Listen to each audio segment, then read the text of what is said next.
कार्यकर्ता, बीजेपी का एक एक कार्यकर्ता सोशल रिफॉर्मर बनेगा, सोशल रिफॉर्म में लगेगा, अपने अपने नेबरहुड से शुरू करेगा, अपने आस पड़ोस से शुरू करेगा, अपने गांव से, अपनी झुग्गी से, अपने प्रधान से, जहां वह है वहां से शुरू करेगा। साथ हमको एक और आंदोलन करना है और वो है महिला सुरक्षा। महिला सुरक्षा हिस्सेदार है साथियों, और दो कौन से वर्ग हैं? एक है माँ बाप। हर माँ, हर बाप अपनी बेटी का सुरक्षक है, अपने बेटे का सुरक्षक है। बेटी को बहादुर बनाना, लड़के को समझदार बनाना, लड़के को समझदार बनाना, लड़की को बहादुर बनाना, और इक्वल सुरक्षा, इक्वल एजुकेशन देना, इक्वल अपॉर्चुनिटीज देना। साथियों, ये तो माँ बाप कर सकते हैं, पुलिस तो नहीं कर सकती, कचहरी तो नहीं कर सकती, पॉलिटिशियन भी नहीं कर सकता। ये तो हर माँ बाप का काम है। आओ अपने आसपास की जिम्मेवारी लें, जिधर रहते हैं आसपास में घंटी बजाएं, घंटी बजाएं। कौन है जिसका लड़का अगर गलत रास्ते पे है तो उसको गलत रास्ते पे चलने दे रहे हैं, क्यों नहीं उसको सही रास्ते पे लाते? साथियों, ये है सोशल रेवोल्यूशन। मैं आपको प्लान बताती हूँ, ये प्लान हम काबू इंप्लीमेंट करेंगे। हमको ये तो है पेरेंट्स, पहली पी है पेरेंट्स। मैं आपको 6P फॉर्मूला बताती हूँ, इसके बारे में बोलती रही, लिखती रही, पहले में समझना, ये हमारा आवाहन होगा। पहली पी है पेरेंट्स, जिसको कहते हैं पीपल। पहली पीपल में पेरेंट्स हैं और प्रिंसिपल्स हैं। स्कूल के अगर हर प्रिंसिपल अपने बच्चों को मूल्य देते जाए तो कहाँ कोई लड़का बिगड़ेगा? नहीं होगा। अगर बिगड़ा हुआ लड़का है तो वो भी सुधर जाएगा, और लड़की अगर कमजोर है वो भी बहादुर बनने लगी। उसको सेल्फ डिफेंस ट्रेनिंग दें, उसको स्पोर्ट्स खिलाएं, लड़के को भी समझदार बनाएं, लड़के को भी सब कुछ सिखाएं। हमको दोनों चाहिए, हमको बढ़िया दोनों चाहिए, लड़का भी बढ़िया, लड़की भी बढ़िया, जिम्मेवार लड़का, बहादुर लड़की, दोनों बहन भाई मिलके एक दूसरे का रक्षा बंधन करेंगे कि मैं तेरी सुरक्षा, तू मेरी सुरक्षा, यानी तू ही मेरी सुरक्षा, मैं तेरी सुरक्षा, तू मेरी सुरक्षा। हम दोनों एक दूसरे के सुरक्षक होंगे। अगर ये दो प्रीचर्स, प्रधान, पेरेंट्स, प्रिंसिपल्स शुरू हो जाएं, साथियों, मैं आपको बता दूं 80% प्रॉब्लम प्रिवेंट हो जाएगी। मानते हो? दूसरी पी है पॉलिटिशियन। वो है आप कार्यकर्ता, हर कार्यकर्ता बीजेपी का वो पॉलिटिशियन भी तो है, पॉलिटिक्स भी तो करता है, पब्लिक लाइफ में है। आप हैं, आपने भी देखना है। कम से कम जो इलेक्ट होके आएंगे, वो क्या काम कर्तव्य है? कानून को मॉडर्न रखना, कानून को करंट रखना, रूल को करंट रखना, ताकि आउटडेटेड ना हो। ये पॉलिटिशियन का काम है। लेकिन पॉलिटिशियन सभा भी तो लेते हैं, पॉलिटिशियन कोई ना कोई सोशल कॉज के लिए बात तो करते हैं, वो भी बात करें। और ऐसा कोई शब्द इस्तेमाल ना करें, कृपया कोई ऐसा शब्द इस्तेमाल ना करें जो हमें एम्बैरेसमेंट हो।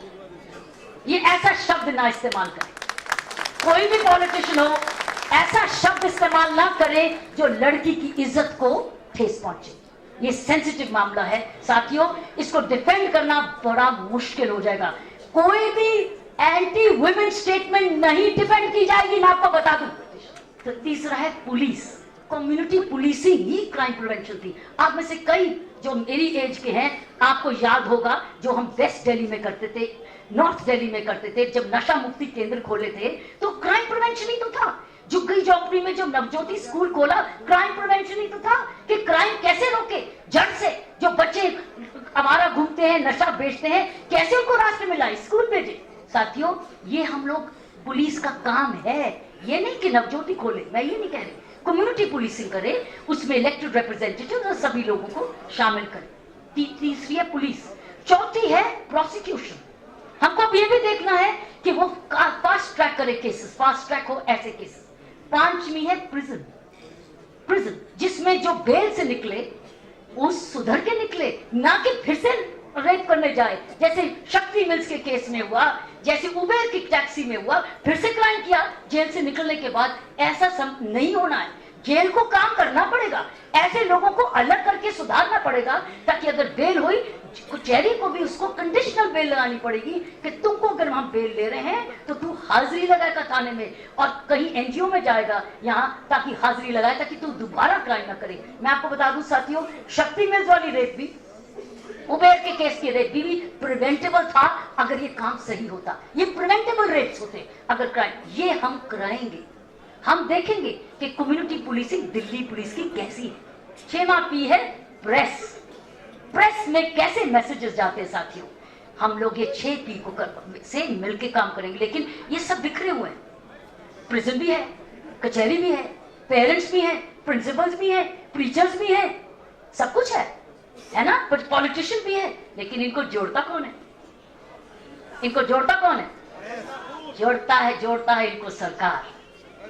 ये है सरकार का काम। इस सरकार के लिए मुट्ठी बनना, इनको बुलाना हर महीने इस रिप्रेजेंटेटिव्स को, और एक पॉलिसी बनाना, एक स्ट्रैटेजी बनाना, उसको इंप्लीमेंट करना। साथियों, ये है चमत्कार। उसको कहते हैं हब बनाना, ताकि स्ट्रैटेजीज कॉमन हो। सभी स्कूलों के प्रिंसिपल्स में common strategies of crime prevention, women security के मैसेजेस जाएं, और मीडिया में भी चाहे पेड मैसेज हो, चाहे वो मैसेज ले, चाहे वो अपना CSR करें, उनकी मर्जी। CSR भी कॉर्पोरेट सोशल रिस्पॉन्सिबिलिटी में मीडिया कर सकती है, करें। नहीं तो हम लोग उसके लिए इन्वेस्ट करें, स्पॉन्सरशिप करें, और वो काम चले। ये हब है। ये हब बनेगा चीफ मिनिस्टर्स ऑफिस। ये हब बनेगा chief minister's office, supported by chief secretaries office. ये हब बनेगा साथियों। इससे बहुत फर्क पड़ेगा। मैं डीजी होमगार्ड और सिविल डिफेंस रह चुकी हूँ। मैंने हजारों लड़कियों लड़कों को येलो अलर्ट, एक येलो शर्ट पहना के उसमें लिखा था येलो अलर्ट, और उनको सेल्फ डिफेंस में ट्रेन किया, पेट्रोलिंग के लिए, बस स्टॉप्स के लिए, बस स्टेशन के लिए, बस रूट्स के लिए, महिला सिक्योरिटी के लिए। वो बिखरा हुआ है। वो चीफ मिनिस्टर के ऑफिस के अधीन आता है सिविल डिफेंस। वो वापस लाया जाएगा। आइए वापस, वो सारा वापस आइए। और वो यूथ जो होती है उसको ऑनरेरियम मिलता है, उसको ऑनरेरियम मिलता है। इसका मतलब कोई अगर डिस्टेंस लर्निंग का कोई स्टूडेंट है, उसको रिक्रूट कर ले अगर हम, उसको 200 रुपए दिन का मिलता है ड्यूटी करने के लिए। कभी वो येलो अलर्ट करके बस में जाए, जब येलो अलर्ट करके स्टेशन में जाए, कभी रूट ट्रैवल में जाए। साथियों, जितनी दिल्ली पुलिस है ना, उतनी ही चीफ सेक्रेटरी नहीं, दिल्ली एडमिनिस्ट्रेशन की पुलिस बन सकती है। ये सिविल डिफेंस, ये बजट भी दिल्ली सरकार का ही होता है, और ये सेक्रेटेरिएट के अधीन ही होता है। हम बड़ी जल्दी कर सकते हैं। हम एक वीडियो कॉन्फ्रेंसिंग का एक कॉन्फ्रेंस सेंटर बनाएं दिल्ली सेक्रेटेरिएट में, जहां कॉमन लिंक्स हो जाएं, ताकि आपको इतनी दूर दूर से ना आना पड़े। हम लोग 1 दिन से 1 मिनट से बात कर सकें, आपकी बात सुन सके, आपकी बात